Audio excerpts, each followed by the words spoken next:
Capcom, you literally done it again. If you were living under a rock and you did not hear about Capcom announcing another fighting collection, Capcom Fighting Collection 2. There was a Capcom Fighting Collection 1 that they ended up releasing in 2022, and that was a massive success. Let's take a look at the games that were present in that initial catalog. And then we ended up getting the Marvel vs. Capcom Fighting Collection, and you can see some of the games that are present in that collection, more notably Marvel vs. Capcom 2 New Age of Heroes. Look at how much this game was actually going for because it was so rare to be able to find. You recognize this graphic right here, right? Freaking Scott Summers and Ryu meeting up again after their initial meeting, X-Men versus Street Fighter. You see, this is why Capcom is one of the best developers, publishers in the world, because they understand the power their catalog has, and they understand the landscape that we're in right now with fighting games being at an all-time high and bringing out those amazing legacy titles, and they're saying, hey, don't forget about us. And this brings me to the topic of this video.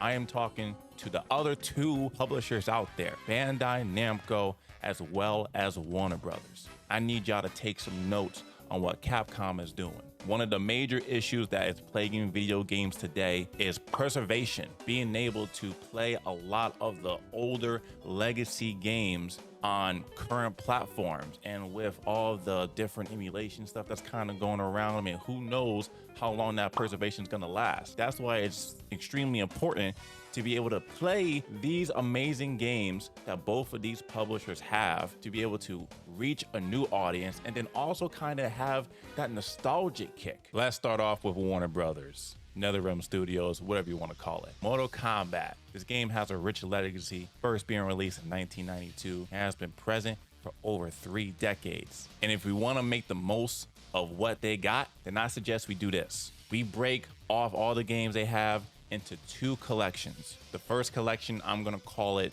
the Legacy Collection. Here we would get the games where it all started, in the arcades. That would include Mortal Kombat 1 to Mortal Kombat 4. And then you also have Mortal Kombat Trilogy. And hey, you may even get a bonus of getting the Mortal Kombat Mythologies as well as Special Forces, those separate games that had Sub-Zero as a main character and Jax. Now the next collection, I'm gonna call it the Legacy Collection 2.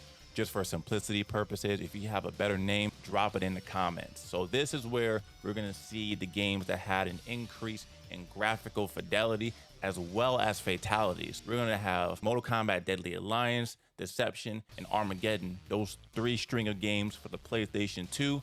Got the incredible Shaolin Monks, Mortal Kombat versus DC Universe, the crossover. I mean, it's Warner Brothers, you would expect that to be there. And then where all the timelines where it began, Mortal Kombat 9 will be the last one to cap it off. Having these 2 collections will be amazing, and it would be an act of good faith of Warner Brothers telling us, the consumer, that hey, we actually do care about this franchise, here we go. And I do realize that's a big ask considering about how much in debt Warner Brothers is. Next up, we got Bandai Namco, and if you weren't aware, these were actually 2 separate entities in the past, where it was actually Bandai and then Namco, and then the merger happened. Kind of similar to Squaresoft and Enix becoming Square Enix. Let's start off with Bandai. Bandai in Japan and in Europe was primarily known for being a publisher for the Dragon Ball Z Budokai as well as the Tenkaichi series. So if that was something that was brought up in a collection,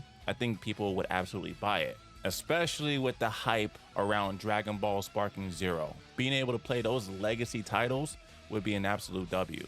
On the Namco side, we have 2 major franchises, the Tekken franchise as well as the Soul franchise. You can definitely do a collection of the games that were only present on the PlayStation 1 as well as the Dreamcast, which would include Tekken 1, 2, and 3, Soul Edge or Soul Blade, depending on where you were, and Soul Calibur. Then you have the games that were on the PlayStation 2 and up, Soul Calibur 2 and 3, Tekken 4, Tekken Tag Tournament, Tekken 5, DR. These collections right here would 100% cook. Now, I know this video was specifically for Bandai Namco and Warner Brothers, but there are definitely some other franchises out there. SNK, Koei Tecmo, I'm talking about y'all.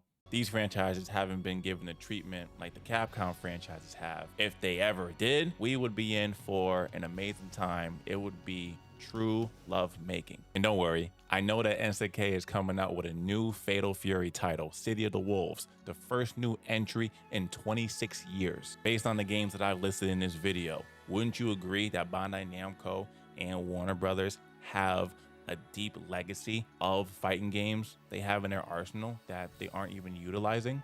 I hope they recognize the current landscape today, how fighting games are at an extreme high in terms of popularity. Because if they can capitalize like Capcom is capitalizing, it will be a win for them and it will be a win for us.